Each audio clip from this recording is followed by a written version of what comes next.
Le général de Gaulle n'a jamais été général. Je dis bien jamais. Il ne s'agit pas d'une rétrogradation. Il s'agit d'une annulation. Et quand on annule, c'est comme si ça vient d'exister. Donc, il n'est pas général de Gaulle. Il n'est pas général. Il est de Gaulle, mais il n'est pas général. Alors, je fais l'imbécile. Tout à fait. Je fais l'innocent. Mais donc là, ce que tu trouves, ce que tu prouves. Oui. Tu trouves, promis. tu prouves. Tu marches Oui. sur deux jambes. Tout à fait. C'est qu'il y a un décret ministériel qui annule sa nomination. Qui annule sa promotion de général de brigade. Mais pourquoi on ne sait pas plus là? Est-ce qu'il a touché une retraite de quoi? Ce que j'apporte comme preuve, la plus grande des preuves, elle est d'ordre financière, Hein? c'est que jusqu'à sa mort, il a perçu une retraite de colonel. Non. Si. T'as les preuves? Oh, tout à fait. Au mois de mai 1940, un colonel qui s'appelle Charles de Gaulle est nommé à la tête d'un bataillon et pendant quelques heures, dans le petit village de Montcorgé dans l'Eure, il retarde l'avancée de l'Allemagne, de l'armée allemande nazie.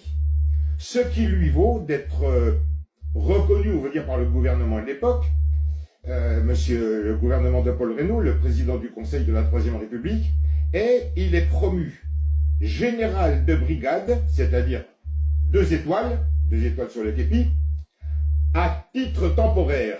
Les initiales qui suivent, c'est ATT. Alors pour les puristes, c'est Alpha Tango Tango. Voilà. Ce général-là, promu, ce colonel promu général à titre temporaire pour compter du 1er juin 1940, entre aussi dans le gouvernement de Paul Reynaud au titre de sous-secrétaire d'État à la guerre et à la défense nationale. Donc, voilà De Gaulle qui est à la fois général et membre d'un gouvernement. Quelque part, c'est beau. Là, c'est bien. Le 17 juin, 17 jours plus tard, le gouvernement de Paul Reynaud, le président du Conseil lui-même, est poussé à la démission, très certainement sous la pression de l'armée allemande, qui lui préfère, si on peut dire, comment dirais-je, Philippe Pétain, le maréchal Philippe Pétain, âgé de 82 ans, à la tête du gouvernement de la France, à la tête du Conseil, donc il devient président du Conseil. De Gaulle n'est pas d'accord. Il ne peut pas accepter la future défaite qui sera signée 5 jours plus tard, le 22 janvier. Il ne peut pas accepter ça. Que fait-il? Il s'exile à Londres. Et dès le lendemain, qui dans le monde n'a pas entendu parler de l'appel du 18 juin? Il n'est même pas nécessaire d'y adjoindre un nom, on sait que c'est De Gaulle. C'est tout à son honneur, là encore. Cet appel, il est entendu, il n'est pas entendu par 150 personnes. Mais, historiquement, c'est cette date du 18 juin qui sera retenue. Le 19 juin passe, 20 juin, 21 juin, le 22 juin, Pétain signe l'armistice, il l'avait demandé lui-même, il capitule devant l'armée allemande. Dans le gouvernement, dans le nouveau gouvernement, il y a un petit général, Weygand, qui est redevenu le supérieur hiérarchique du général de Gaulle. Il ordonne à De Gaulle de rentrer en France. De Gaulle refuse. Aussitôt, le 22 juin, un décret ministériel casse sa promotion de général de brigade, l'annule, ce qui fait que le général de Gaulle n'a jamais été général. Je dis bien jamais. Il ne s'agit pas d'une rétrogradation. Il s'agit d'une annulation. Et quand on annule, c'est comme si ça vient d'exister. Donc, il n'est pas général de Gaulle. Il n'est pas général. Il est de Gaulle, mais il n'est pas général. Alors, je fais l'imbécile. Tout à fait. Je fais l'innocent. Mais donc là, ce que tu trouves, ce que tu prouves. Oui. Tu trouves, promis. tu prouves. Tu marches Oui, tout à fait. sur deux jambes. Tout à fait. C'est qu'il y a un décret ministériel qui annule sa nomination. Qui annule sa promotion de général de brigade. Mais pourquoi on ne sait pas plus là? Est-ce qu'il a touché une retraite de quoi? Ce que j'apporte comme preuve, la plus grande des preuves, elle est d'ordre financière, Hein? c'est que jusqu'à sa mort, il a perçu une retraite de colonel. Non. Si. T'as les preuves? Oh, tout à fait. Mais ça encore, bien sûr, je n'ai pas ces bulletins de retraite. Mais ce que j'ai, c'est que... Alors d'abord, le 22 juin, donc, signature de l'armistice. Et en même temps, le décret de Gaulle fini. Il n'a jamais été général. Mais, le 23 juin, c'est-à-dire le lendemain, le président de la République de l'époque, Albert Lebrun, place le colonel de Gaulle, je dis bien le colonel de Gaulle, là j'ai l'acte authentique, il place le colonel de Gaulle en retraite d'office pour raison disciplinaire. Il n'y a pas la place pour discuter. Le colonel de Gaulle. Oui, je vais plus loin. Début août, à Clermont-Ferrand, un tribunal, reprise. Début août, je me suis trompé parce que Clermont-Ferrand, c'est immédiatement après. Début août, à Toulouse, un tribunal condamne le colonel d'infanterie de Gaulle à 4 ans de prison et 100 francs d'amende.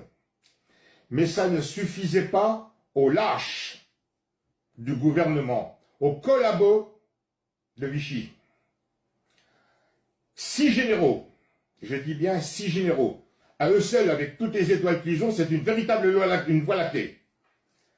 À Clermont-Ferrand, je crois que c'est le 2 ou le 4 août 1940, le colonel de Gaulle est condamné à mort par contumace, par 6 généraux. Alors que ça plaise ou pas, je prétends, je dis, que quand des généraux se couchent devant l'ennemi et condamnent à mort l'un des leurs qui a décidé de continuer la lutte pour sauver la France, on se tait, on s'écrase. Est-ce que je suis clair? Que ça vous plaise ou pas, vous ne m'impressionnez pas. De Gaulle, le colonel de Gaulle, est donc condamné à mort par contumace. Lui, il se trouve à Londres quand même. Bien évidemment, il ne va pas rentrer. Il sera immédiatement exécuté. Il combat donc à l'extérieur, et on connaît ensuite la suite, la résistance, etc. Jean Moulin. En 1940, alors d'abord, en 1940, aussi, ce que je veux dire, c'est que quand Pétain a été installé comme président du Conseil, il a immédiatement interdit toutes les obédiences franc-maçonniques. Je dis bien toutes, que ce soit de droite, de gauche. Aussi bien le Grand Orient que la Grande Loge nationale de France et toutes les autres, mais les deux principales. En 1943, De Gaulle, qui n'a aucune autorité, qui porte de façon usurpatrice 2 étoiles, rétablit les francs-maçons dans leurs prérogatives. Là encore, j'ai écrit. J'ai la lettre de remerciement de toutes les obédiences confondues. J'ai la lettre.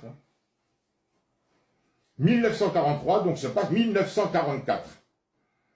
Je sais que là, ça ne va pas plaire du tout, mais je suis désolé, il faut savoir ce qu'on veut. En 1944, Paris, au mois d'août, est libéré. Libéré par une grande partie des combattants africains, des combattants noirs, vous savez, les nègres, que moi j'admire. L'armée d'Afrique.